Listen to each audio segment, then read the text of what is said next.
And boom, we're live. What's going on, everybody? Welcome to Wolf. Welcome to a trading education stream. The era of easy crypto investing is over. Altcoins, a lot of them are cooked, and you can get mad. The thing is, we've been talking about in the stream a lot and the spaces as well. You pin up pretty much any altcoin against Bitcoin, and it's not gonna be a good chart. It's not gonna look so good for you. You would have been better off holding Bitcoin almost in every single scenario, except for a few coins actually that we've talked about here. I think it's a really good conversation. For some people who are in every space, it might feel like we talked about it a lot, but it's actually really helped me form my thesis around how this market's going to go. And not so much this market and how I can capitalize this time, but just how to think about this market as it develops. We went from a world of, 50 coins to 500 million coins. Obviously, the strategy is going to change in that scenario, right? It's not going to be as easy as just buying and praying and spraying and praying. It just doesn't work. I literally tried it last night in the trenches in Solana meme coins, and maybe it would have worked, but we got hit with a black swan. And Chinese company DeepSeek AI came out of nowhere and just wrecked everybody. NVIDIA fell like 20% in a day or something absurd like that, lost more than the GDP of Switzerland in like 5 hours or something. I mean, this world is insane. And what Dom says, you need an edge. Whatever it is, you need to find your edge. And for me, dude, Dom's got 1,000 edges, so I'm just hoping to find one or two that I resonate with that it's easier for me to pick up and something that I can add to my repertoire. Dom, I was going to say before we get started, for people who are listening, if they don't know you, what kind of trader are you? How long have you been trading? How do you think about these things? Just give like a quick 2-minute version. If someone says, if you're at a trading convention, someone says, what kind of trader are you? Just so people have context before they go, okay, I want to, attribute some of the lessons that I learned from the stream. Totally.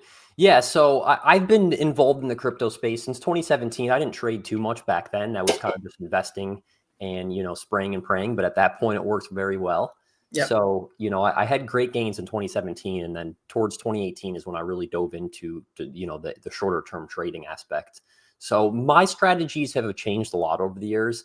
I used to just use simple trend lines, patterns, the simple indicators like RSI, MACD, stochastic RSI and kind of those baseline things. And I had some success, but I've kind of evolved and now I really just focus on volume, something that's really overlooked. So I use VWAPs and volume profiles, which are super, super useful. And then recently I've been doing a lot of order flow stuff. So looking at order book heat maps and looking at the cumulative deltas of volume and different things like that. So I've definitely kind of changed my approach recently, but I think that a lot of, the thing about trading is everybody can have a different strategy and everybody can actually be profitable. Like I know so many people that do complete opposite things for me, but they're profitable. So I think it's just good to, figure out what resonates well with you. And I think that, there's not one strategy that is going to make it click for you. I see people always searching for that one strategy in trading where it's like, this is it, I'm just going to continue to make money now. And unfortunately, that's not really the case. The markets are ever evolving, as we're going to talk about today. And, we need to adapt. So, that's what I've continued to do, just refine. And I think that, now the order book, looking at the order book and I kind of study the relationship between buyers and sellers and kind of looking at where they step in, where they stepping away, where there's a lot of support based on the orders. And, combining that with different profiles, looking at volume traded at each price. And then the VWAPs are really a quick overview of kind of how I approach the market now. Awesome.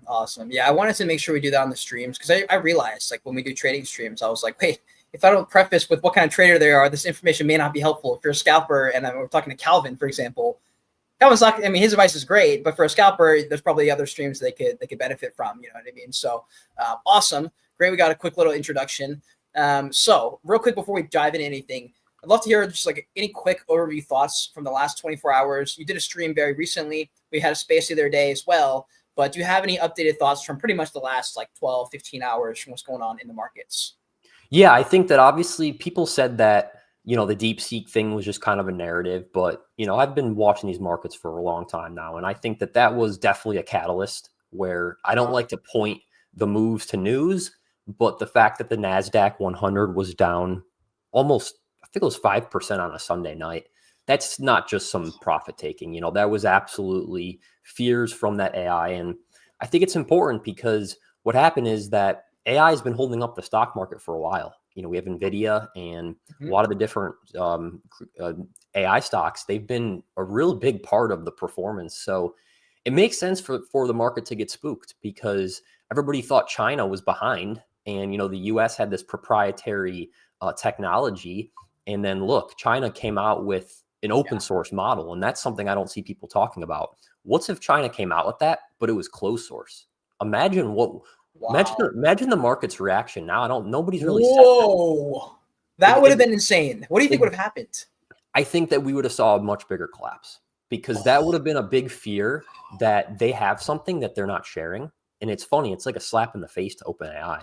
It's a pretty interesting thing. So not that we're talking about AI here in stocks. I just think that was definitely a pretty big catalyst. And I think that the market, at least Bitcoin, Bitcoin and some altcoins, they've revived pretty well. So they have actually. There's some really strong strength actually. And you mentioned the other day, we had some insane bullish news, and you were surprised at how much we didn't pump, and you were like, "That's not a good sign." I'm not sure what to think about that. But then we didn't crash. So I'm like, what does this mean? Like this support zone that we've got, this range that we're in between 90 and 103, 104K, whatever. What's going on here? Totally. Yeah, I think that we talked about it on the Thursday market talk space. And essentially, the market was waiting for all this good news. It came through, and it didn't do anything. So that kind of showed that positioning needed to be wiped out. And something I actually posted last night, the RSI on Bitcoin, I'm sure you've heard of RSI. I don't use it too much, but the 1 hour RSI actually hit the lowest level in over 528 days. So the last time we saw an RSI that low was 25K back in 2023. So what that shows is that the market really got rinsed out. And I think that the order book showed that there was a large exchange of impatient sellers to patient buyers. So I think that 97K, if we lose that, definitely think that we'd probably reach the lower 90s again. Bitcoin still wouldn't be broken in any manner, but as long as the stock market can, stabilize here and those fears are gone, I wouldn't be surprised to say that was the low. It was, at least on the reaction of some of those altcoins, I think that either way, next 1 to 2 months, I see the market going higher for sure. That has not changed in my mind, and that continues to be my approach. So if you want to trade the chop in between, and if you got filled on those levels yesterday, awesome. But I don't think anything really changed too much, in my honest opinion, for the last 48 hours, besides a massive liquidation and taking out all the longs that built up on the Trump inauguration, Yeah, and I hope, by the way, I see a bunch of support in the comments here. DNW, Craig, Tame, appreciate all of you coming through. I'm not sure if you're coming from Dom's side or from Wolf, but always appreciate you coming through to these streams. Let us know if you have any questions, thoughts, or if you want us to check something out, or just general conversation in the chat. Highly recommend. And if you're on X, please give Dom a follow. Just go literally right above our faces here and click his account, because if you like anything of the sorts that we've been talking about, he's someone you want to go as a resource. He's great. And he posts very consistent content. It's very high level. It's not Moonboy stuff. This is why I connect with him really well. I never did Moonboy content because I thought it was cringy and I didn't think it was helpful for anybody. And I thought the Lord would judge me one day for that kind of thing. So I was like, let's do something better.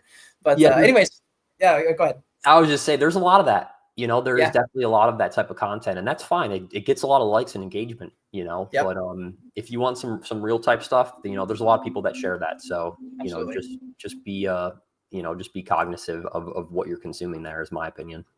Definitely. All right, let's dive into some of this. I have some broader questions I want to ask, but I want to dive in. Like, I want to hear the 4-year cycle thoughts. I want to hear the people who are saying Q2 is going to be the end, but I also want to dive into the main topic here, which is like, which coins are going to do well. We talked about XRPs, the XLMs, HBAR, Algorand, these coins that are in a very specific sector compared to other sectors. They've just outperformed, and it's not even remotely close. And I know that there were a bunch of things you've been tweeting about XRP in particular and XLM, but XRP, you were saying, hey, there's a couple key levels here to really pay attention to. The next few days is going to tell us a lot.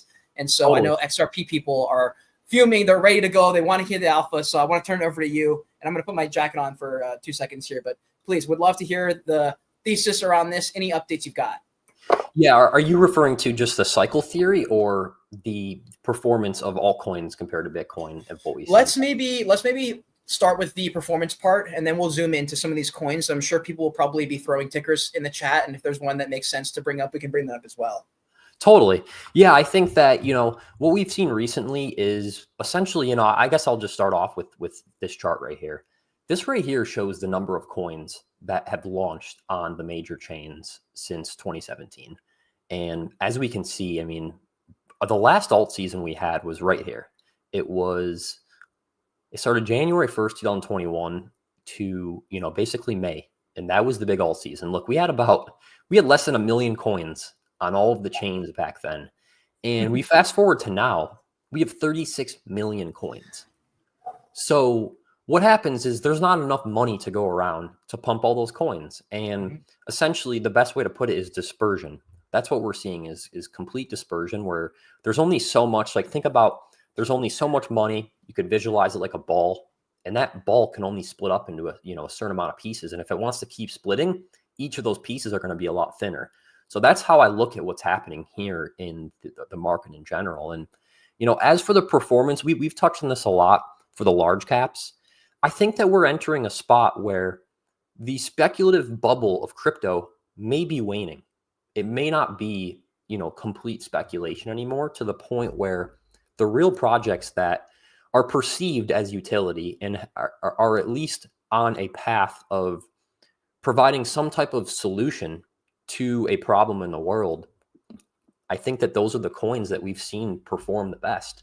And I'm just referring to large caps here.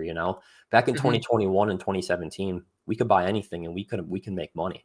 But now it's been a lot different. And I think that my simplest view, without really going on a tangent, is that people on the outside, or even people on the inside of this market, they're putting their money, at least on large caps, on things that they perceive to be potential value, potential solutions of the world.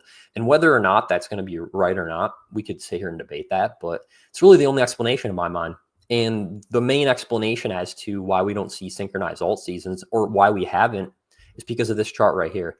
I mean, when I saw this chart, it really, really blew me away. I mean, it definitely caught me by storm. I mean, what is your opinion on there, Kate? I mean, we could see go from less than 1 million coins the last alt season. Look at 2017. I think we had like 2,000. I mean, basically some on-chain coins, sure, but I think overall in coin market cap, there was 2,000 coins. I feel like I have memories 2017, 2018. I think there was 2,000 coins total, and now we have over 30 million. 30 million is insane. So I remember this. I saw a post yesterday, and it was a guy, I don't remember his name. He went on the Joe Rogan Experience 11 years ago, explained Bitcoin. It sounds just like the explanations I'm hearing today. Nothing different. A normal pitch of Bitcoin, why we need it, and what the value is. And I remember watching it and saying, God, dude, like, that makes perfect sense. Like, why would I not have been okay to listen to it? Because when I was in college, like my freshman year, 2016 or something like that, my roommate was, I won't dox anything of the sort, but some questionable things were going on. Crypto was part of that. Bitcoin was part of that. And I remember just being turned off by it in general. I just didn't. And I remember he actually explained it. I was in his public speaking class, and one of the kids in there, not my roommate, did a whole Bitcoin conversation. He explained Bitcoin. And I remember, because he didn't say anything about other altcoins. He only talked about Bitcoin. And I'm pretty sure he was a maxi. He's probably rich right now. He's probably living on a yacht. And there was only a few coins, and he didn't even bring them up. And so a few years later, I jump in. This is 2021. There's tons of coins, but relatively speaking, you can choose some of the winners, and pretty much they're going to make money. Now I've seen there's just no way to argue the sort. You just can't win when you look at the other altcoins. I mean, I remember the first time you brought it up, I went immediately after the stream and checked out like a bunch of charts, and I was like, holy crap, they have all bled. This is nuts. Why would they turn around it's like, why would you jump on a fast horse in the middle of your race onto a slow horse that's not showing any signs of life? Why would that make any sense just because it hasn't picked up? You think it's just going to one day? It's possible, but why would you put your bet into that? And so when I look at that chart, dude, it feels a little bit like we're cooked. But there are some sectors I think that really could stick out here. And I think in the next bear market, it's going to tell us a lot, because people are going to say, oh my God, my thesis was so wrong and I got wrecked. I lost $20 million and I thought I was going to make $1 billion and I got wrecked. What can I actually put my money into that doesn't suck? And I think that's going to be the narrative as the next market corrects and we go into a full, at some point in a bear market. I think people are going to say, I'm not doing that again. Either they're going to leave or they're going to say, what actually has value here? And I think that might be the secret to why these XRP, Algorand, these tokens, RWAs, DPINs, these sectors that are a little bit different than we've seen, may stick out as like kind of that thing that everyone looks at and that shining lighthouse. Yeah, I completely agree. I think you summed it up very well there, Cade. If we just sit back and think about what has crypto became, to be honest, it's became like a casino for a lot of people. And it's Yeah. became this thing where everybody wants to get in. Why? Because they want to make money.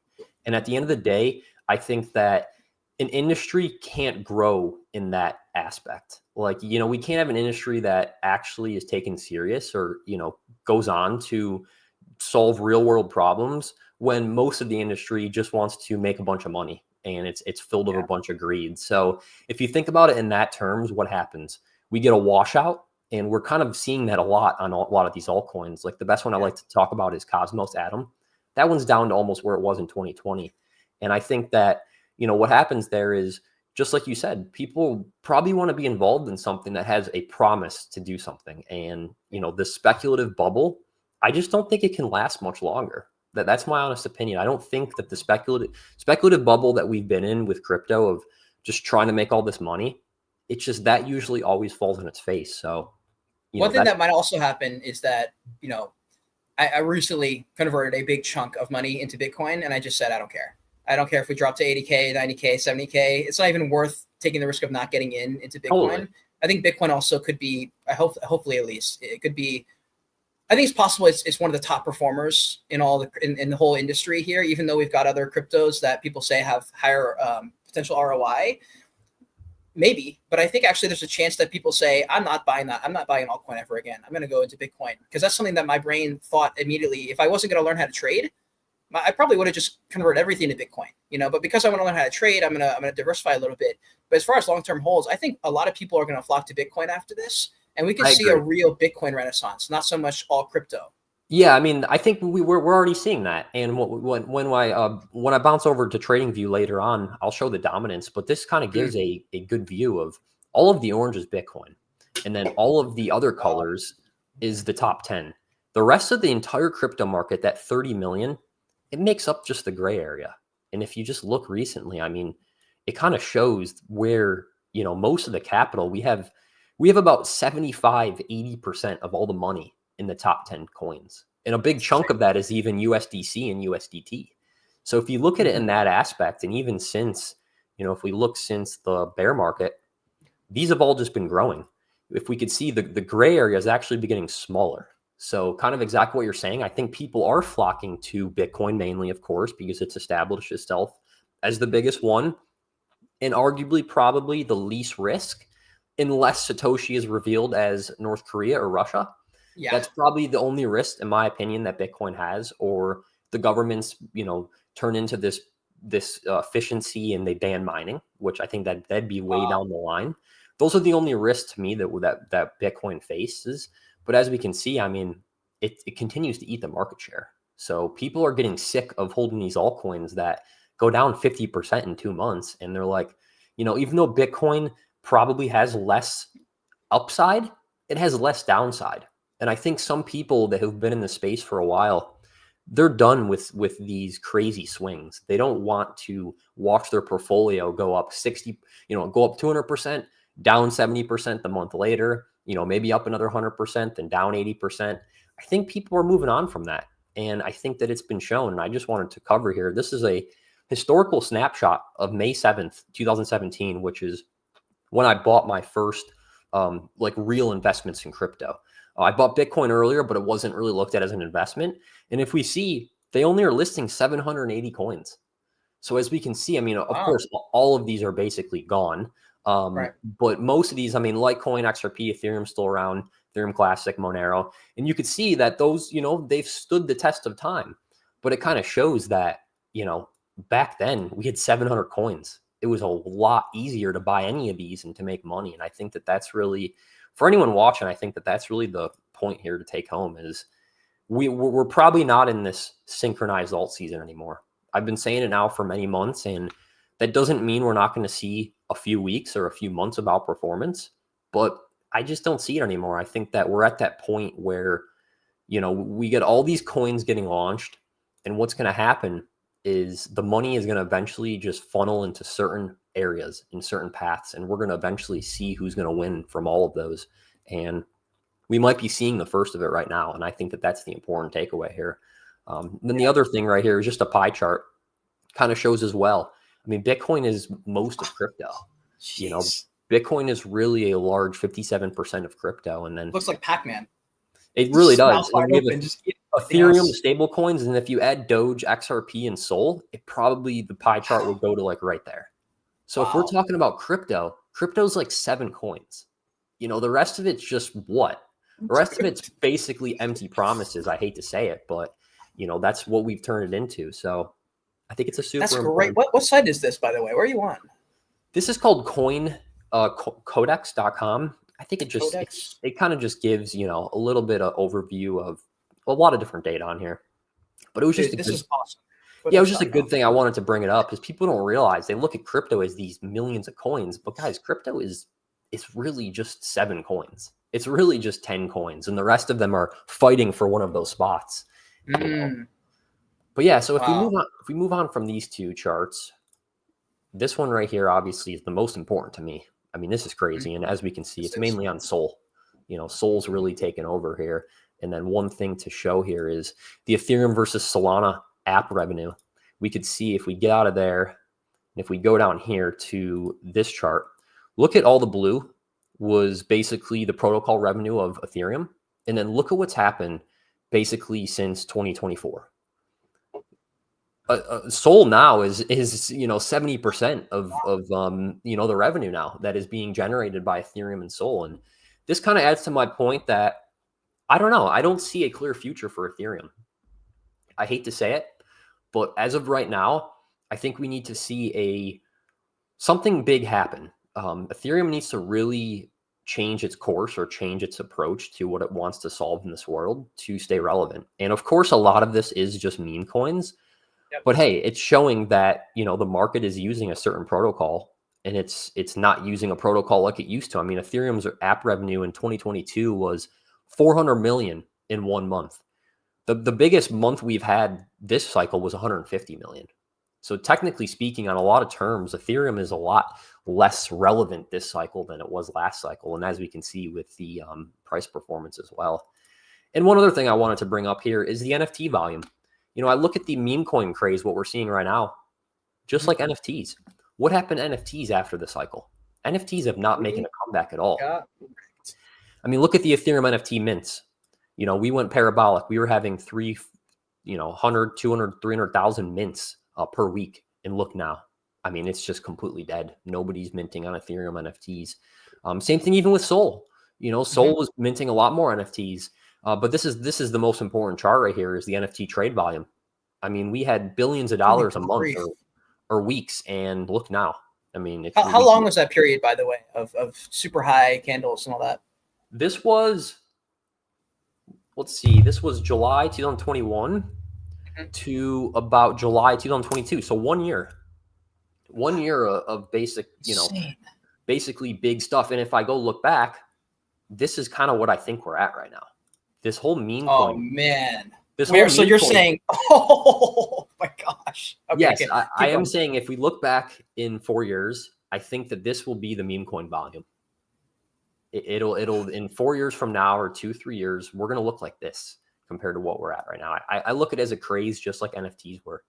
Meme coins, I'm not saying that they're all going to go to zero. I'm not saying that at all. There's a place for meme coins, but there's not a place for 30 million meme coins. Or 20 and I don't think anyone would argue that. I hope not.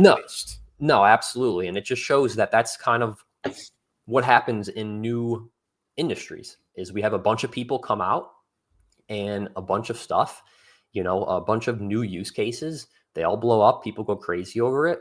And then the market moves on. So this is where I think we're at in the meme coin craze. Oh my gosh. I feel like there might be people here thinking, holy crap, I need to reassess every single aspect of my investing journey, because right now I've seen, and this is, by the way, someone, you know, relatively trustworthy in the crypto industry, Alex Becker, one of the biggest crypto YouTubers. People are like, this is the guy who's going to take us to Valhalla. Every coin he says, it goes to the moon. Right now he's posting a lot of, hey, we're down in the bear market prices again. You know, a lot of the coins are down. This is the time to get in. And historically he's been right, because they have all risen up. And even, you know, I mean, he was buying in the depths of the bear market. I think from that price, some of the coins probably are up.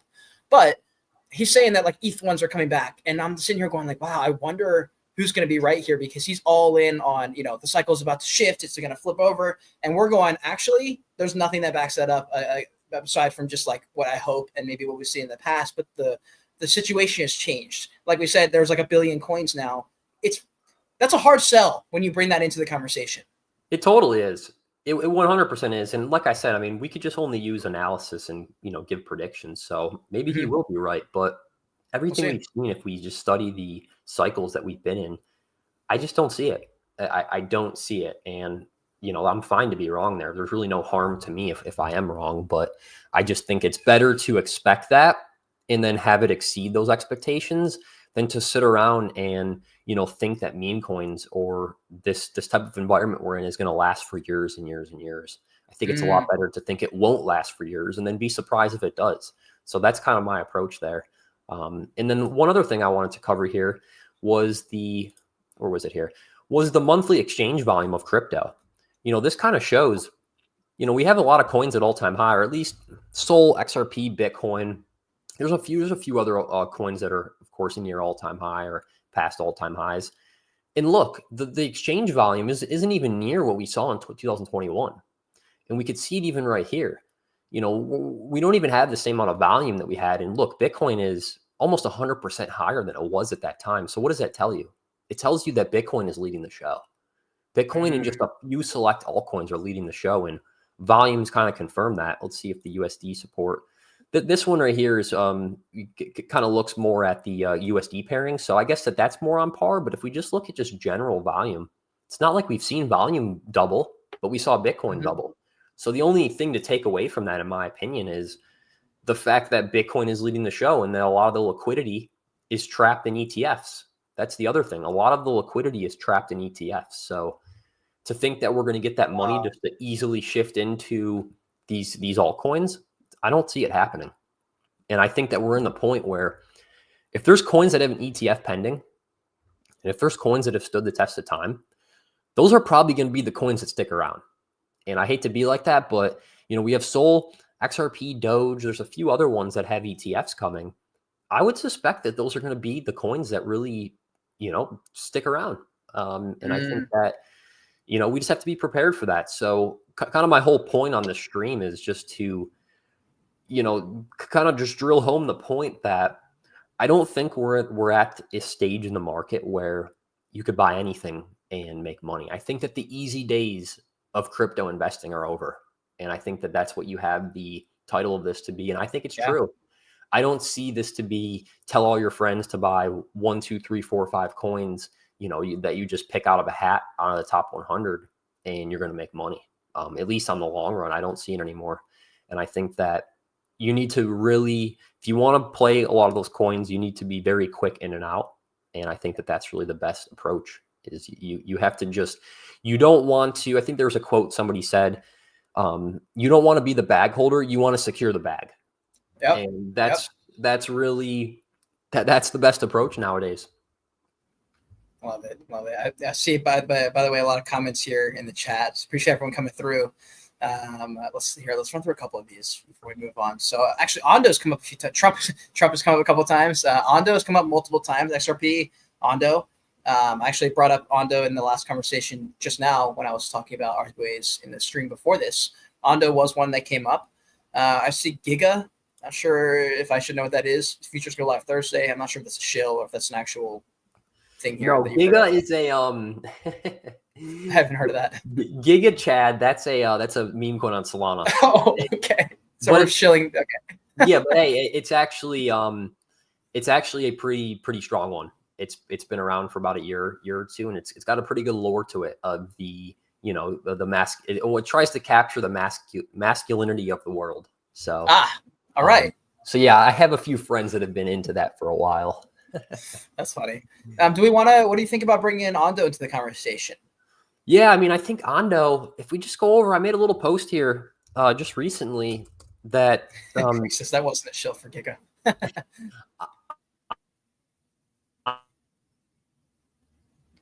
Hold on, Ondo, you're cutting out. It's interesting to see here that. Can you hear me fine? Yeah, you're good now. It froze there for a second. But yeah, this basically happened today. Ripple and Whoa. Ondo Finance bringing OUSG, which is short-term tokenized U.S. Treasuries, to the XRP ledger. So Ondo's definitely making big moves. And Wow. as we can see, BlackRock CEO wanted to, or not, basically said to the SEC, they want to rapidly approve tokenization of bond stocks and a few other things. And Larry Fink, he's been really big on tokenization. So Absolutely. this is definitely a big use case of crypto. I kind of gave a little bit of thoughts here, but essentially it means that institutions are going to have compliant yield generating real world assets on at least the XRP ledger for right now. And they'll have 24/7 mint and redemption via RLUSD, which is a stable coin. And I think that this is a big step. XRP aside, this is a big step for the industry. I mean, putting short-term treasury bonds on or short-term U.S. Treasuries on a blockchain. I mean, it's a big step, and this is kind of what this goes perfect in line with our whole conversation here. Is like we're entering the stage where I think we need to look at the projects that are actually doing something in the real world of finance. Bitcoin aside, that has cemented itself as digital gold. People say that it failed on its mission of being peer-to-peer cash, but at the end of the day, I think that everybody looks at it as digital gold now. So it's going to be a store of value in digital gold. I don't think that we can look at Bitcoin as, something that's going to be integrated into the financial system like that. And that's fine. We're going to have different projects and different chains doing different things. It's not going to be one thing that does it all. So this is big. I think that this is super, super big, especially with the BlackRock CEO and Ondo, of course, they posted about it. And I think it's a really big step for the industry just in general. So this is going to be something I'm watching closely. It'll definitely be something I'm watching closely. So yeah. Yes, and I see. Oh, no, he's talking about Giga. He's talking about Ondo. Is there anything that you think would be interesting on the charts as far as checking out Ondo in terms of, is this a good entry price? Is it pumped up now from this? Is there a bunch of sells or shorts ready to go? Yeah, I'm pretty sure. I covered everything here in the browser that I wanted to go over. Cool. I guess one more thing on the browser here. If we go to Velo, let's just take a look at the on-chain data for Ondo, and let's see what it's looking like here. Because before there was a bunch of shorts happening on Ondo. Let's see if that's still the case.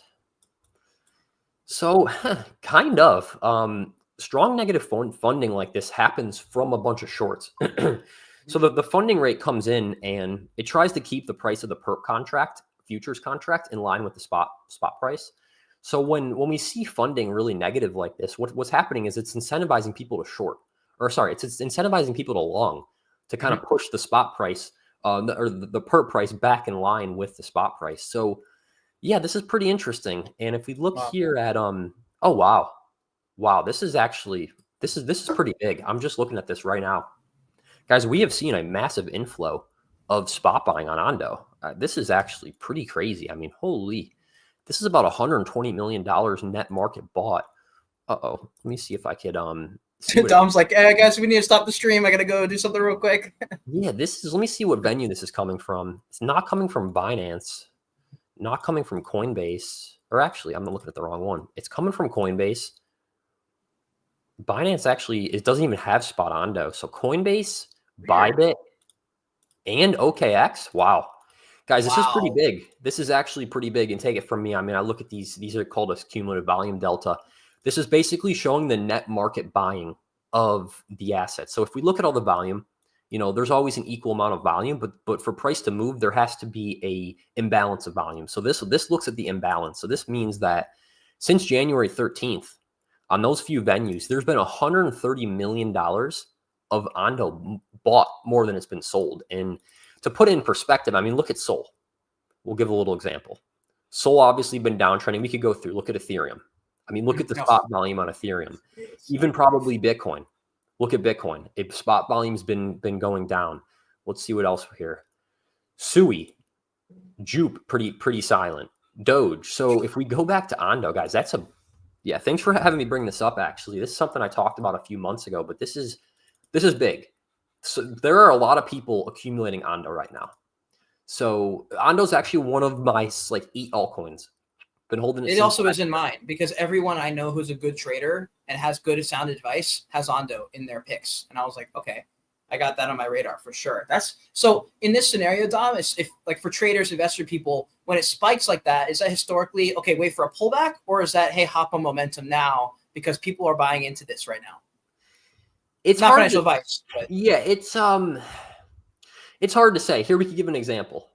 So we saw something similar, but guys, this is not even compare. I mean, this is yeah, last April. Look at what we're seeing right now. I it's like mean, wow. XRP. Yeah, this is pretty crazy actually. Let me pull this on top and we could give an example. So look, when we had price going sideways, we had spot CVD rallying up. So buyers were just eating each of these dips. And of course, price responded by doing a 85%.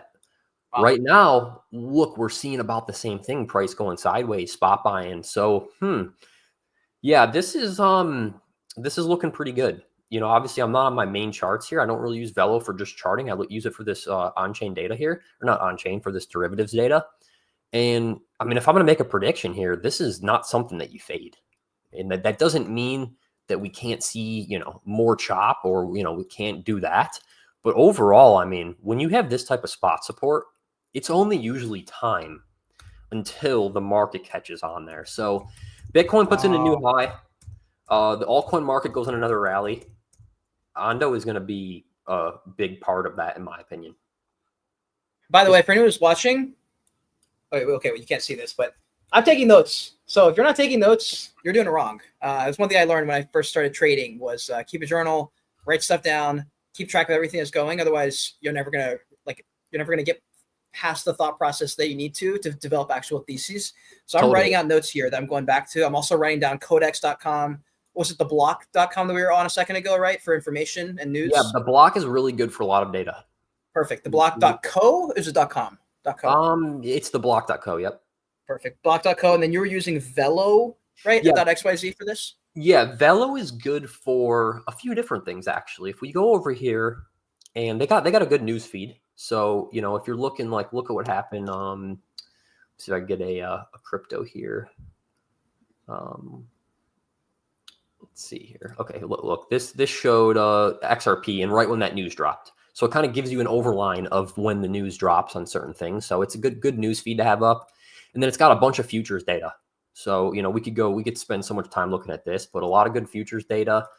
And then what else I like to look at it for is just general market overviews. So we could kind of look at, top losers, top volume, top gainers, go on a 1 month. So over the top gainers, looks like Spell and Vine were the top gainers.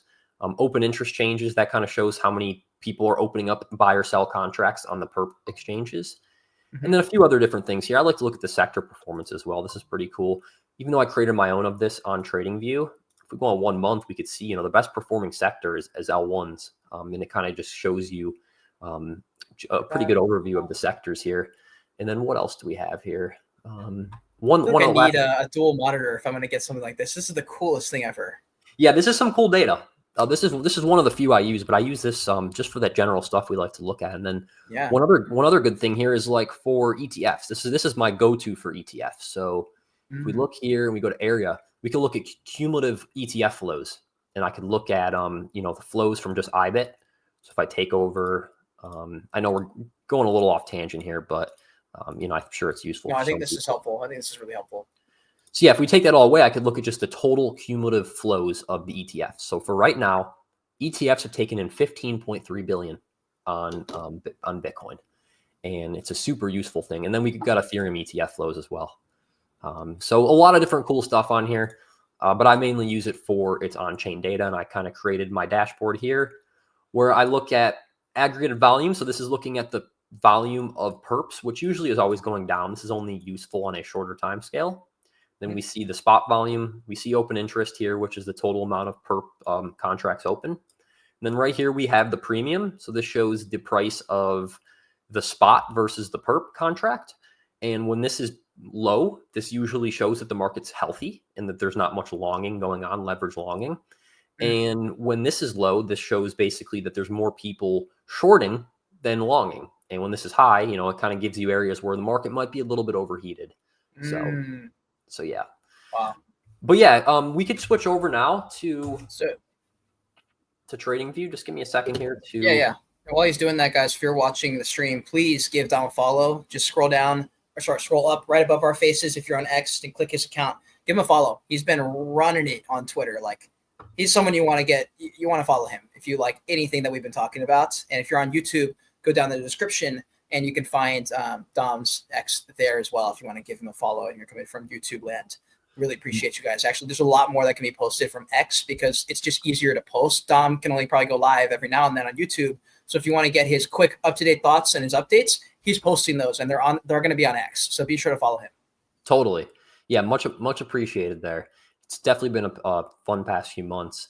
Yeah. But yeah, so before we go, I guess we go into anything else a little bit deeper. I guess I'll just start off by showing here what's kind of happening with altcoins, because that was kind of the main point of this of the stream here. So if we look, this is a little custom denomination I made, which essentially is just the total three, which is Bitcoin and Ethereum excluded, the top 125 excluding Bitcoin and Ethereum. And then I essentially take away the stable coins, so it's not a false view. And then we divide it by Bitcoin. So what that's showing us is the dominance of basically the altcoins compared to Bitcoin. So this right here was the 2021 alt season.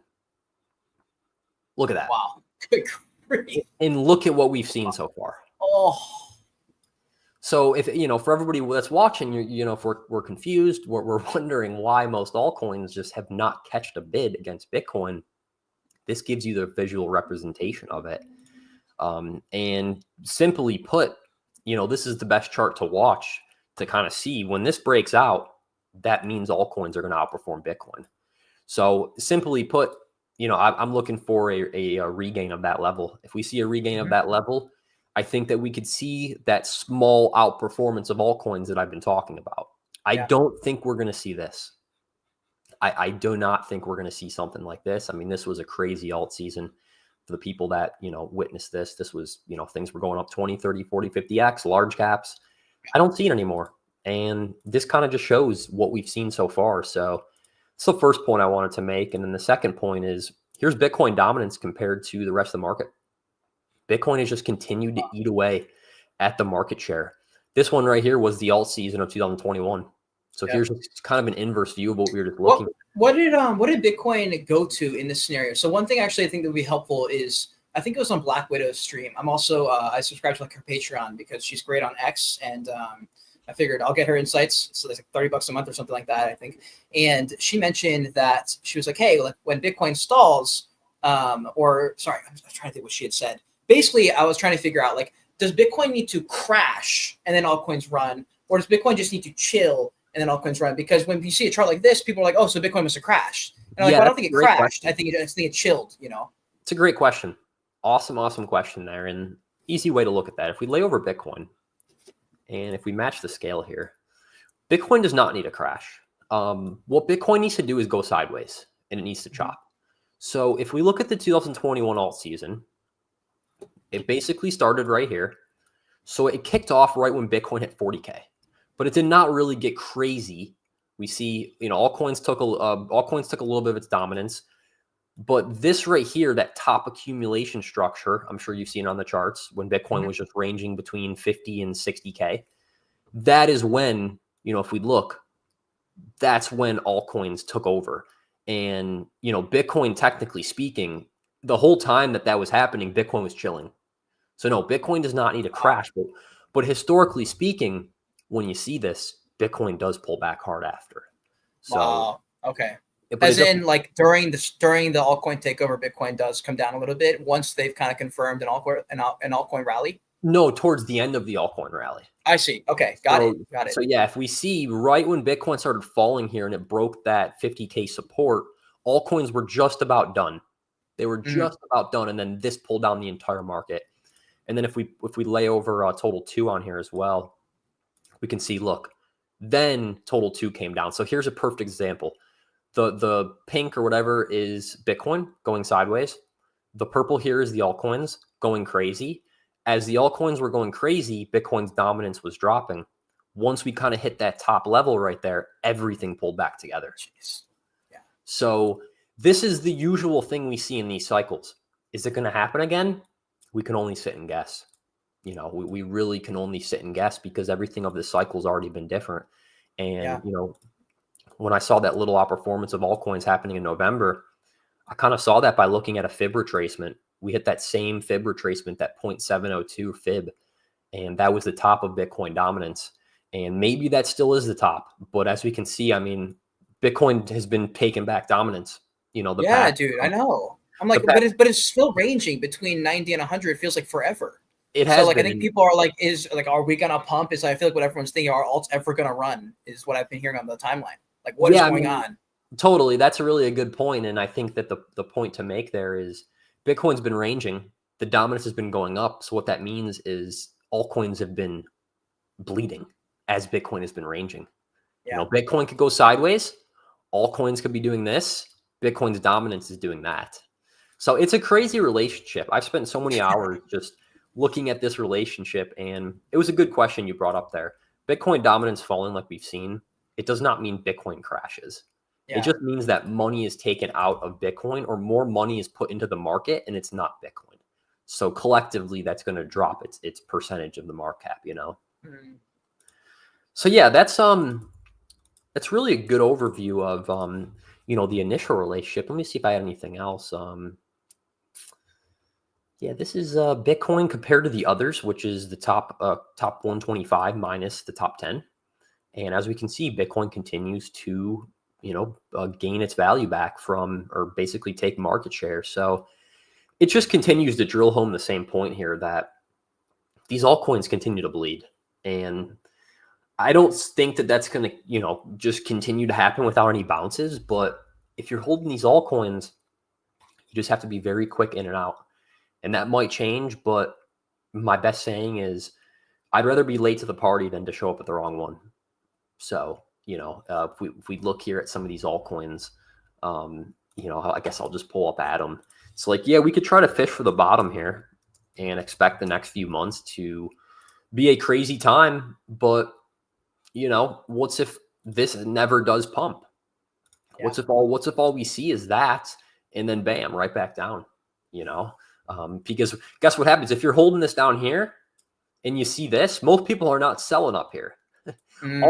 All they're thinking about is, oh, look, breakout where this is next. And before you know it, it dips. Oh, it's just a dip. We'll go higher. Dips more. Oh, yeah. It's just a dip. It's fine. And then we're back down to where we were. Mm-hmm. That is the story of the cycle.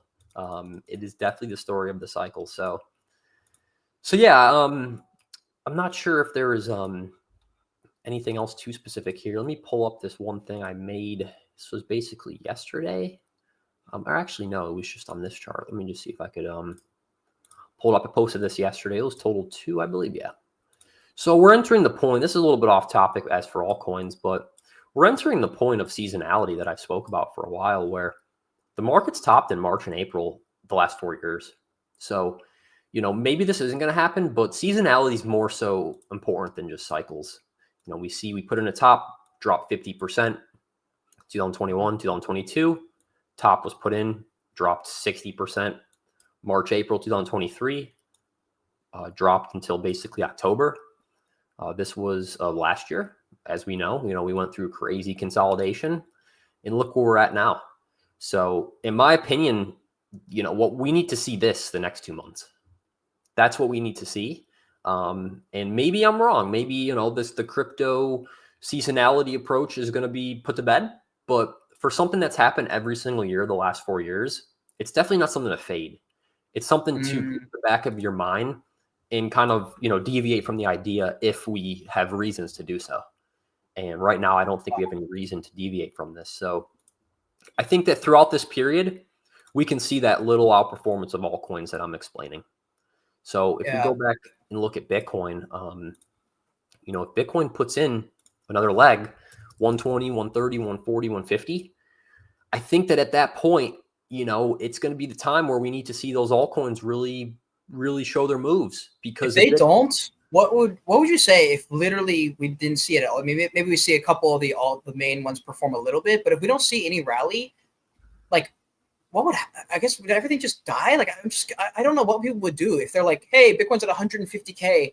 Why are all the alts at the same price? Like, that's a scenario that I really haven't heard anyone say. It's a scenario that doesn't seem feasible. but it's possible. I mean, we've Yeah, just seen Bitcoin run and like nobody pumped, Yeah, it's a very possible scenario. And, if you're watching the stream live or if you're watching the recording, earlier in the stream, I think we talked about the reasons why we shouldn't be surprised if we do see that. With only so much money going around, it kind of begs the question of that kind of, it wouldn't be surprising. It just shows that Bitcoin's leading the show. Bitcoin has the attention on it, and then some of the altcoins. That's really what it's at. So I guess I don't really have too much to say about that other than, one other thing I guess I'll pull up here is if we look at the Russell 2000, this is the small cap index of stocks. And, this kind of shows a broader, let's see if I could get a longer chart here. This shows basically what we're talking about here, which is the idea that we're not in an expansive monetary environment. And when we are in expansive monetary environments, we see large cap stocks also go crazy. So if we see here, the Russell 2000 ranged for many years, 2015, 2016, right when the Russell 2000 made an all-time high, which is, remember, this is the 2000 small cap stocks. Look at what crypto altcoins did. They went crazy with it. Same thing right here. If we look back in 2020, right when the Russell 2000 went into price discovery, look at what the altcoins did. They went crazy. We go right now, both the Russell 2000 has not made an all-time high, and the altcoin market has not made an all-time high. So what this tells me is that the same thing with the stock market, liquidity has been dispersed into just a few large stocks, NVIDIA, Apple, Microsoft, AMD, some of the other AI sectors. And the general, we can call the Russell 2K the altcoin market of the stock market. And we haven't seen expansion there. So there's a lot of reasons for this. And I think that if we were in a area where we had crazy money printing, which I'm not sure if you ever looked at the what is it? The M2 money supply. Have you ever looked at the M2 money supply? Maybe, but I'm not thinking I did. So I'm thinking I have. I don't have the perfect explanation of what this is, but essentially just shows all of the money in the system. I think that this adds up corporate bonds and loan values and just a lot of different things. I'm sure we can look real quick online what the exact calculation is, but if we put over the altcoin market again, look at when we saw that crazy altcoin market. It was when the money supply increased by 40%. What and why was that? That was COVID. Yeah. So what happens there was a bunch of money in the system. Credit was very, very easy to access. People were getting airdrop money in their bank accounts. I definitely was. Yeah, not even just from that, but I was getting like crypto airdrops, like $5,000 for doing nothing. Yeah. And I think that's where it was. Like you literally just had so much money circulating everywhere. You're absolutely right. So, that's a different environment to say the least. People don't have that much disposable capital right now. And if we just go look at where we're at, look, the M2 money supply, when this cycle, it's only risen 4%. In 2021, it rose 40%. So to put it simply, we have 10 times less, available capital or new money being printed into the system than we did before. And we could look at that as like monetary stimulus, So I'm just showing a lot of reasons here why we're not seeing this crazy alt season, and why if we don't, there's not going to be any surprise for me. And all this data kind of confirms that. So yeah, I don't know if you had more questions before we wrap it up. I did have one more thing, but if you had some more questions, I'd love Well, just real quick here, a couple of things. So I believe he's asking at the stream at 17 minutes. So I believe at 17 minutes we were talking about risk for BTC. We talked about crypto is basically 7 coins. Then a few minutes later, we jumped into Ondo and we charted it at like the half-hour mark. So I'm not sure if you mean trading view like the time. Is that what you're talking about? Like, is he referring to the buys that were happening? Do you think? I'm thinking he's referring to something that happened on the chart, like a bad piece of data. But I'm not seeing anything here. What happened on trading view at 17:14? So that would be 5:15. Yeah, I mean, if he's still in, maybe he'll respond. But I don't see anything. Yeah, let us know. Let us know, Tames. I'm not sure what you're asking there, but Yeah, and then Hunter says, any helpful resources? He actually hooked me up with Trading Light last stream. Something I'm going to be poking into this week a lot more. And it's just, he basically was like, you need to find an edge. And by the way, in this stream, guys, this is really just to help you see how a professional trader thinks about the market, not so much what you should be buying and selling. Like, I hope you didn't take this, I hope the one thing you took from this stream isn't, I want to buy Ondo.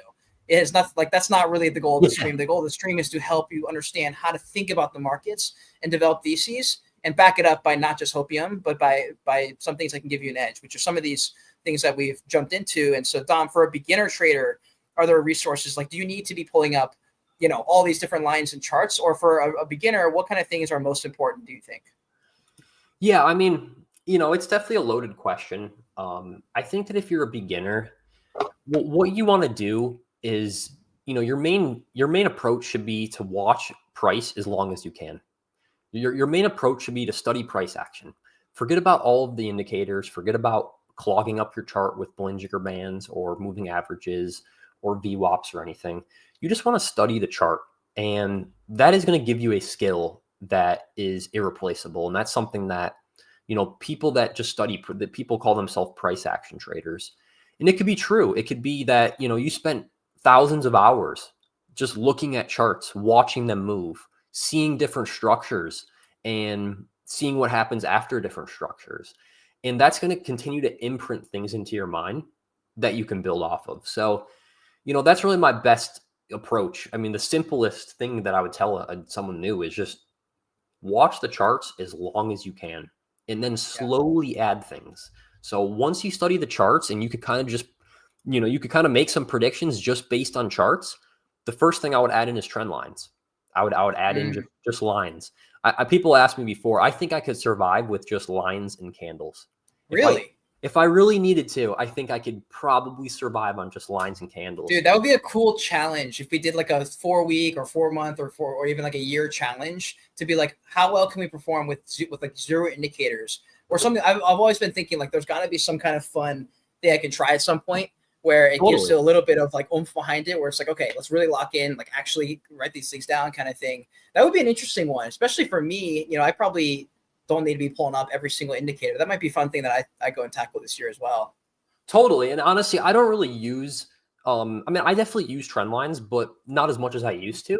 But I've been the biggest advocate that trend lines, at least in crypto, if you know how to place them, they're one of the most powerful things ever. And people might laugh at that. But look, throughout this, I did use a few more indicators to kind of predict this 15K low bottom. But the main thing of my thesis here back in, I think it was December or January of 2023, was this 2,000-day trend line. I said, if Bitcoin breaks this, it's not going to be good. And sure enough, that was the complete bottom. And it was all based on. Wow, that's crazy seeing that. It was all really based on a trend line. Like I said, I used other things as confluence, but it was based on a trend line. So to finish answering that question, after you study price action, I would add in moving averages. If you're on TradingView, you can look up my multiple moving average toolkit. I basically made this indicator, and what it does is it streamlines your experience of MAs. So you're able to plot 5 different MAs, and you could change the different types. You could have EMAs, SMAs. Super useful indicator for anyone that's trying to just back test with moving averages. You've got this available. Someone could grab this on your links. Yeah, it's completely free. You actually don't even need my link. You could just go on indicators, and you could even just type in TraderView 2, which is my thing. And actually, it doesn't come up on there. But if you type in multiple moving average toolkit, it will come up right in the community or in the community scripts.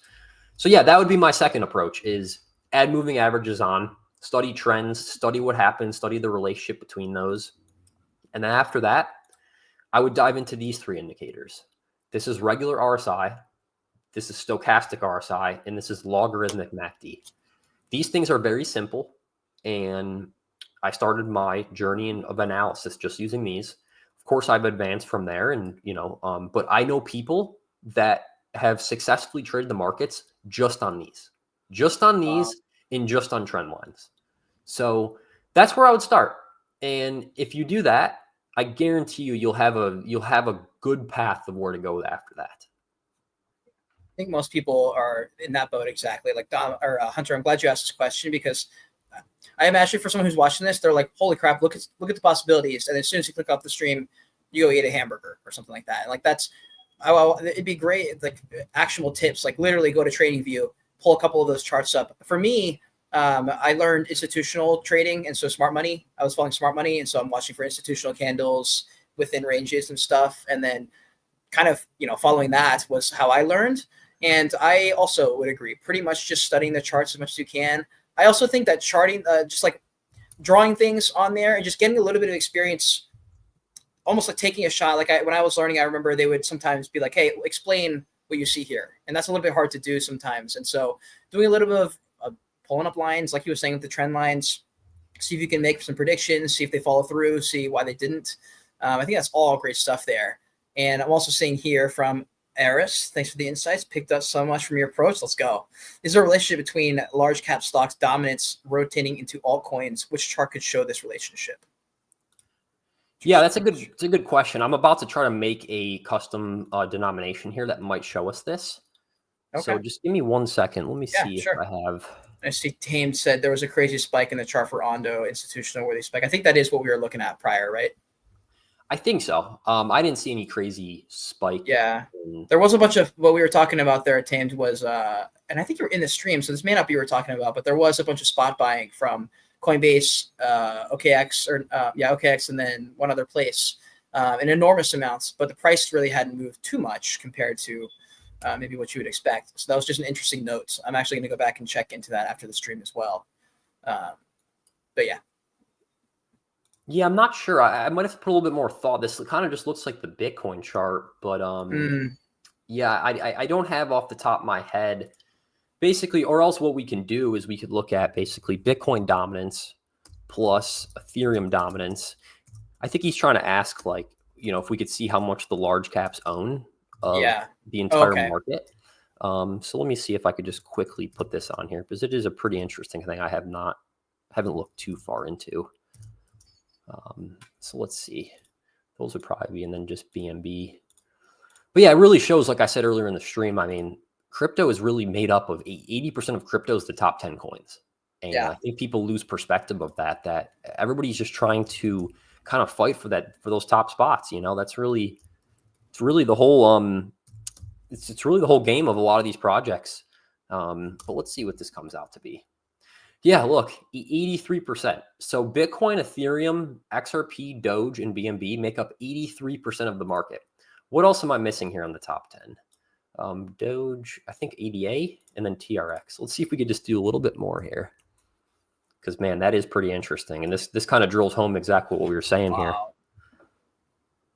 ADA, and then TRX. 85%. So the top 10, not even excluding, or sorry, let's just make it a little bit crazier and let's put the stable coins in here. This is crazy. It is crazy. It is something crazy that people don't talk about. 90%, guys. Oh my gosh. 90%. Yeah, Bitcoin, Ethereum, Sol, XRP, Doge, BNB, ADA, TRX, and the stables make up 90% of the main crypto market. I'm speechless. That's actually insane. Is that something you expected, Cade? I expected a high percentage. 90% is insane, and it makes me think, why would you ever invest anything other than the top 10? Like, I mean, yes, you could see some gains, but if 90% is in there, it shows a lot for sure. Wow. It totally shows a lot. I mean, this is pretty crazy here. 90%. And interestingly enough, this is kind of when we had that little altcoin outperformance. And then look, those top 10 have brought their performance or their dominance right back to where it's been. Incredible. So yeah, it's a pretty crazy thing. That's the main takeaway from the stream. And I guess, if you think of any other questions, let me know. But there's one last thing I wanted to cover here, which is, please. I made this watch list. So if anyone's watching, if you go on my, maybe you could share it on. If you go on my I'll put here. Will you send me the link? I'll put it under the stream. If you're on Twitter, I'll put it on the stream under Wolf and my personal one. If you're, I don't know where you're watching it. And if it's on YouTube, I'll put that in the comments as well. Yeah, 1 second here. Let me grab this because this is pretty useful. I basically made this watch list that plots the total two. So, it plots the top 150. So, the main 98% of cryptos. And it plots those against the total two, which the total two is the general altcoin market, not including Bitcoin. So what this shows us, and we're about to go through it, I'll send it to you here in the private chat right there. Yep. I made it free for everybody. They could just add it to their own trading view. What this is going to do, guys, is this is going to show you, is your coin outperforming altcoins, or is your coin losing against altcoins? So if we go through, look at Ethereum since 2018. Generally speaking, Ethereum since 2018 has not gained any traction against the altcoin market. And, if we keep going through, XRP, it was in a large downtrend for a while, losing a lot of dominance against the altcoins. But recently, as we've seen, it's taken back a lot of that dominance. And we could keep going through. I mean, Sol's one of the strongest. So we can see Sol right here is continued to grow against the altcoin market. And BNB as well, Doge even, ADA. And then if we go down to some of the lower ones, like AVAX, look at AVAX. AVAX has been in a downtrend against the altcoin market as a whole. So essentially, when this chart's going down, you're better off holding basically the top 10 coins or Bitcoin than holding your altcoin.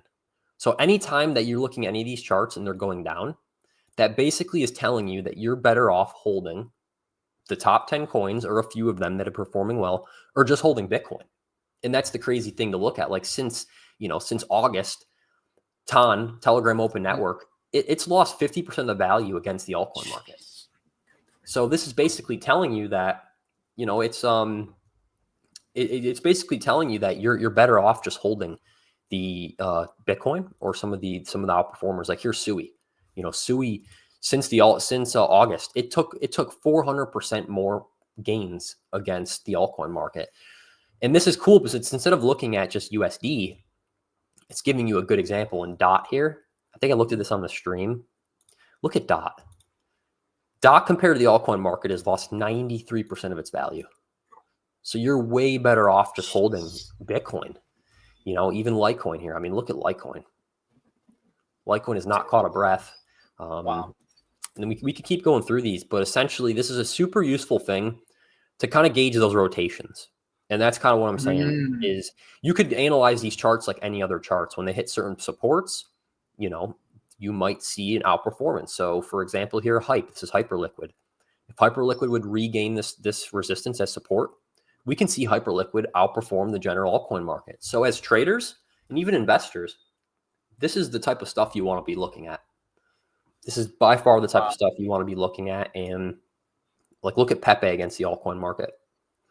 It's been bleeding, right there. After a big pump on these charts too, and you're holding this coin, you retrace the whole move.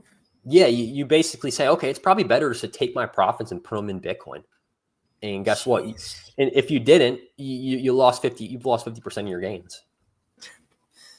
Even Near, wow. I know you love Near, but no, Near, unfortunately, it's not performing at all. Yeah, I do love Near from the AI aspect behind their tech, but as a token value, not looking good.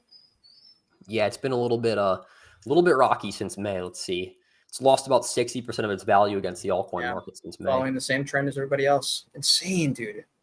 I look at Ondo. Ondo's been very strong ever since it released. I mean, it's outperformed altcoins by 250%. Wait, that's insane. Actually, hold on. There's a couple other. I won't pull them up on the stream. There's a couple other charts I was paying attention to that are smaller in that same sector. I wonder if those also have performed in the last, because a few of these came out like recently as well. So it's possible it's a little bit of just excitement. But like Peak is one that I think of that launched PEAQ, and it's like a DeepIn, smaller project on DeepIn. But I remember it was like just coming out, and I was like, this could be like a Jupiter type of play for Solana, like that kind of thing was kind of my thought. And so I'm looking at the whole time chart. It popped out, shot to 50 cents, came down to the 20s, went back up to the 70 cents, down, swinging down. Now it's back at 35 cents, kind of like at a lower price range. But that's really interesting. So here it is right here. Back in November, if you bought peak, you outperformed the altcoin market by about 250%. But since then, when you saw this big resistance, this double top come in, and you saw you could add just a little bit more analysis, whether it's a moving average or just a trend line. That's a break of structure. That tells you, hey, let me get out of peak. It's probably going to start underperforming the altcoin market. And since then, it's dropped about 40%. You know what's interesting about double tops? I feel like they play out every time in crypto. I have literally called so many tops by saying, oh yeah, we're not going to break this one. And I sold, and we pretty much downtrended from there. And I was like, am I stupid, or are the double tops just clear indication of bearish structures? Because if it doesn't break, you're like, look, there's not enough power here to break through this, which means we're going to start going down. Yeah, this is where I don't use fibs too much, but this is where I like to use fibs for anyone wondering. So, when you see a double top get put in and you say, okay, we obviously rejected at a big resistance. If you draw a fib on there and it breaks under the golden ratio, that's always my signal that this is done. It is over. Okay. So if this was bullish and it held right here and it started coming back up, I would continue to hold that, saying we might now go for another try of that double top. And this is where I like to use fibs. It tells me, if it retraces more than 70% of the move, it's never good. I love this golden ratio. This is the way I use my fib. I basically take off all the other things. I only use the 0.618, the 0.786, 0.65, and the 0.702. And I use that in this exact moment is, if this was still bullish, it would have held this. And sure enough, right when we broke, look what's happened. I mean, that looks like every single meme coin in the last 24 hours. Basically, That's what I was looking at. I was like, either we're going to break it and we will literally go, 20x, or it will break structure and it's cooked. And there's no way it comes back because people lose faith. They go, oh, I guess we're not going to break it. And then they just start selling off. Totally. Yeah, you're 100% right. And look at Ethereum Classic. If you held Ethereum Classic back since 2016, I mean, you lost 99% compared to the altcoin market. Even a few of these other ones, like look at Matic. Terrible. Oh my God. Terrible. And here you could apply the same concept I just told you. Draw fib. We were trying to hold that retracement level. And after a few tries of getting over it, right when you see this, and especially when it breaks the 0.786, that's your signal. Get out. Yeah. And then look what happens after. Let me see if I can find an example of where it holds and continues to go higher. It's cool too. Also, Dom, I'm not seeing a bunch of hate in the comments, and I think it's because it's hard to fight this. When you look at the data, you're like, what are you gonna say? Like, no. Yeah. Like, bro, look at the chart. Like, what are you talking about? How could you possibly argue against it? That's why these are fun, because if you make an H bar to 1000x video or a H bar to $1,000 video, you can find hate there because there's plenty of data to say, hey, that's a pretty wild statement. What do you have to back it up? You could maybe back it up, but when you're pulling it up like this is hard to argue, man. I mean, you can't say Matic is bullish and then pull up a chart and say how. Yeah, you're absolutely right. And let me clarify that too. There's some people that have approaches of trying to pick bottoms, and that's fine. People can be successful in that, but that's not my approach. I think that you have a lot less likely chance of success trying to pick a bottom rather than hopping on strength. That's really my approach now. So I'm not saying that these coins are cooked forever, but what I'm saying is if you're an investor in the space, why do you want to buy something that's been downtrending forever? Just to try to get, a perfect entry. You'd rather hop on strength because usually that strength is going to continue.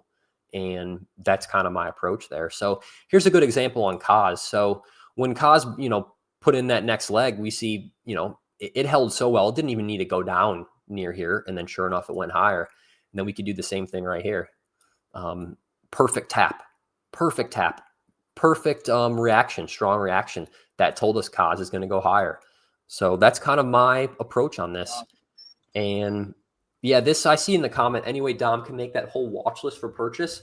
It's free. He just posted it. Yeah, it's in the comments. So if you're on X, I posted it under Dom's tweet, the quote tweet. It's also in the Wolf tweet. It's also here on YouTube in the comment section. And it's on my personal as well. I posted it all from the Wolf account tweet. So just look for that Wolf icon and you can go and find that for free. And by the way, at some point he may start releasing stuff, but while he's got, free information, just like sharing it, again, give him a follow on Twitter because he can post those quicker updates there. And oftentimes I'll see he'll post something from like 3 weeks ago and he'll go back and leave a comment as an update. And you'll be like, totally. Oh, left a comment 2 hours ago. And like, that's something I love that you do. Totally. Yeah. That's something I started doing recently and it's definitely good. I use the search function to try to figure out things I posted and to update on them because, people post.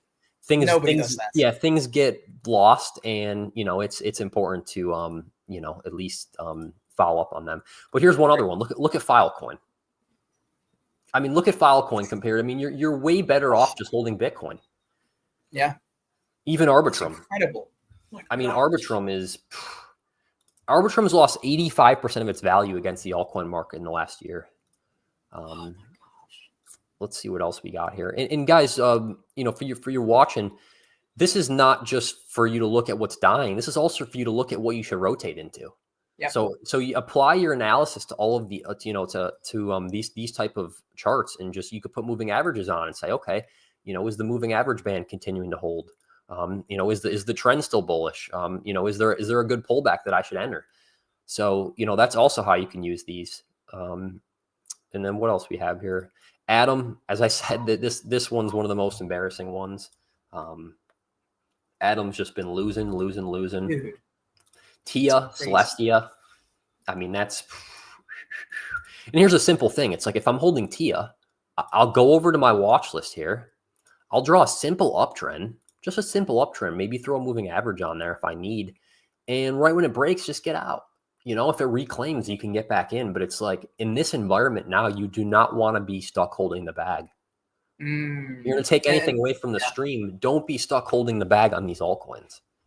You want to secure the bag, OP was another one. Really, just can't catch a breath against the altcoin market. INJ as well. It performed really well last year, but been bleeding since. What are some other ones that have been working pretty good? Sand been bleeding super heavy. So yeah, I guess we could spend a lot of time on this, but the point remains that check out this watch list. I use ChatGPT to reformat a text file for me to basically import this list. So it was something that took me only like an hour to do, but super useful, super useful. I love denominating things and other things. I mean, here's some of my unique pairings as well. Like, this is XRP against a bunch of different coins. This is Bitcoin. Like, look at Bitcoin against the VIX. You could find things on here that give you an edge. Let me give up one more example here. Let me see which one this was. Whoa, look at that candle. What the heck? Yeah, that was when oil went to 0 or -40. What was the one? My gosh. Soybeans. So laugh all you want, but I'm sure you guys remember this consolidation structure we had last summer, right? Everybody was concerned that was the top, okay? So if you looked at the USD chart, there was reason to believe that was a weakening pattern. But if you went and denominated Bitcoin and soybeans even, this was a really bullish pattern. And this showed you something that the USD chart did not. It showed you that it is very bullish still. And right when we broke out there, that's when the USD chart started looking good. And I think there was a few other ones that just with these trend lines before, like when you're watching them. So what's the proper way to do a trend line? And like, which bottoms are you trying to get, or which tops are you trying to make sure? Just because when you're drawing them, I don't want someone to be like, oh, you do this one, but then you do this one, and then you draw it here. Like, what's the proper way to make sure you're charting it correctly? Yeah, trend lines are very subjective, I will say. But the simplest way to draw a trend line is you want to find the most amount of touches. Okay. So people draw trend lines in just 2 little candles. That's a weak trend line. If you can draw a trend line that has multiple perfect touches, like here's a pretty good one. If I adjust this one, look, 1 touch, 2 touch, 3 touch, 4, reacted here. We call that 5, 6, 7, 8, 9. Okay. That is a way better trend line than trying to draw something like that only has 2 touches, But yeah, the point remains, denominating Bitcoin and other assets and different things, gives you an edge. So, that's something that I'll finish off with here is, it's a super useful edge, and I would recommend everybody to do it. But, the main takeaway is check out this list. And if your altcoin's trending to 0 against the total 2, it's either you'll continue to hold and hope for outperformance, or start your game of rotations and, try to catch those outperformance. Yeah. And I see we'll have to get to another stream here. We're already over on time a little bit here. So we'll have to this is a great topic for another stream, like in terms of, I guess, yeah, the question of like, at what point does the cycle top? Do we think the 4-year cycle? Do we think it's going to end before? Do we think sell and may go away and have a second leg up end of year? That might be an interesting topic, in the future when we talk about that sometimes in our spaces as well. Don's sticking to your statement about XRP for this Wednesday. Is there something for this Wednesday? Nothing comes to mind. No, nothing comes to mind. I'm not sure what statement I had there. For this Wednesday, whatever. I'm not sure exactly either. We can come back to that if we remember. Totally, yeah. I guess just the last one. He said you mentioned earlier to get out, not hold round trip. At what point can a new trader know the best time to get out, and also when to re-enter? Well, like I said, this brings up a much larger question of, and it needs a much larger explanation of what's your approach to the market.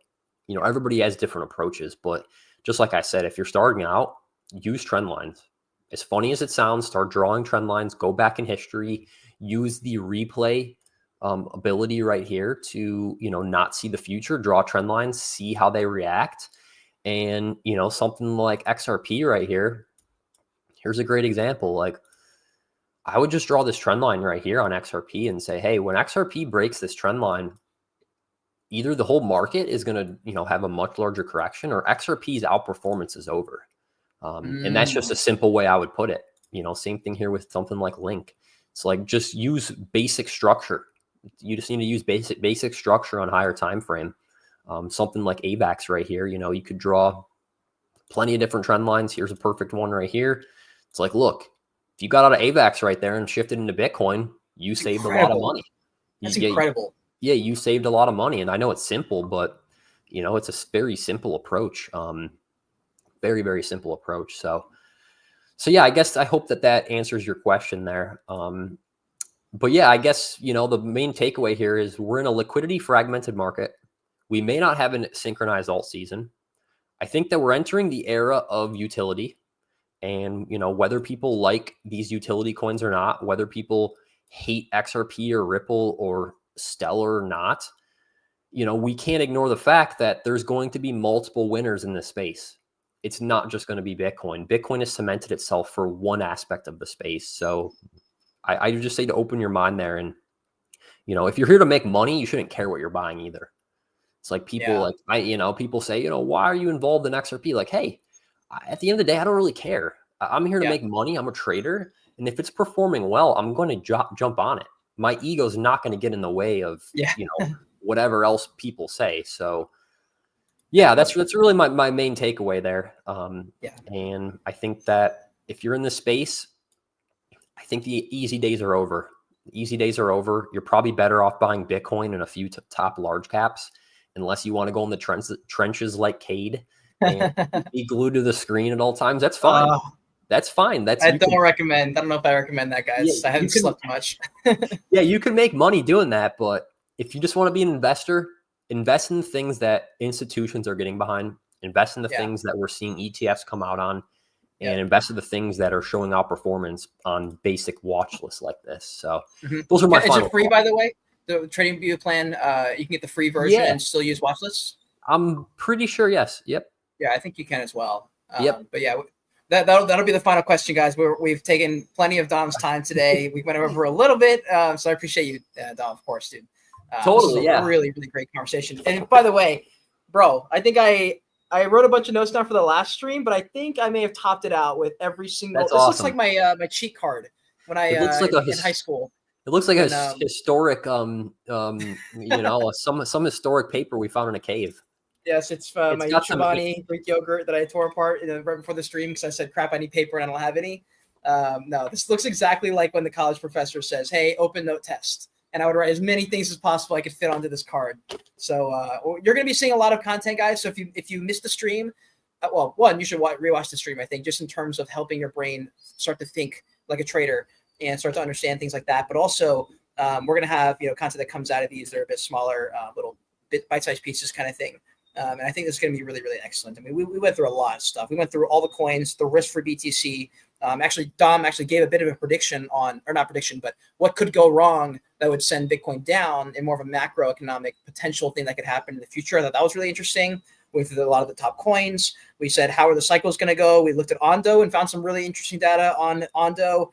We did a walkthrough of Velo.xyz. We charted alts versus Bitcoin. We built some trend lines. We went through Bitcoin during an alt season, what it's going to look like if that happens. We talked about the money printer, the M2 US money supply, and then we went through a whole segment on beginner advice, how to use trend lines, moving averages, RSI, MACD, a lot of those things. So we literally covered so much. It's insane. So please go back and rewatch it. And if you enjoyed it, retweet it, quote tweet, tag a friend. Let's get the stream out there because every stream is just getting better, I feel like. And I'm going to have too many pieces of content from each of these. So definitely be sure to give Dom a follow because he's going to be posting lots of updates throughout. And he'll probably just ramp. I mean, I don't know if he's going to ramp it up, but I still, either way, I think he's a good resource on Twitter. There's a bunch of nonsense on Twitter. You're going to want to at least even it out amongst all the KOLs that are selling their bags on top of you. Because that's how they make money. They literally make money from just moving and marketing TGs and stuff. So just keep that in mind when you're following people that, see what kind of content they're putting out there before you give them that follow. Totally. Yeah. Much appreciated for those words. Hope everybody that watched it or is watching the recording got some type of insight. I enjoyed it. I think we went over some great concepts and I think we touched on the title pretty well. I agree, man. And to Dom's audience, because we linked up Dom's YouTube, shout out to all of you. I think you guys made a great decision. If you haven't already, if you're watching and you haven't subscribed, I find that a lot of people who watch the YouTube channels don't subscribe. Yeah. But he's going to be posting regular content. So if you want to get if you want to see them, then the only way is to subscribe because it won't pop up for you. So subscribe to his YouTube channel. Let's pump those numbers up because he deserves it. And these are high quality. It's rare you find high quality traders who are not moon boys. It's very rare. So that's what I'll say. Totally. Well, thanks again, Cade. Thanks everybody for watching. Yeah, everyone. We'll see you all the next one. We have spaces and streams every single day here at Wolf, and hopefully we're gonna do a whole lot more. Be sure again to like, retweet, subscribe, follow, do all the things for Dom and for Wolf if you like this kind of content. And we'll see you in the next one. Peace.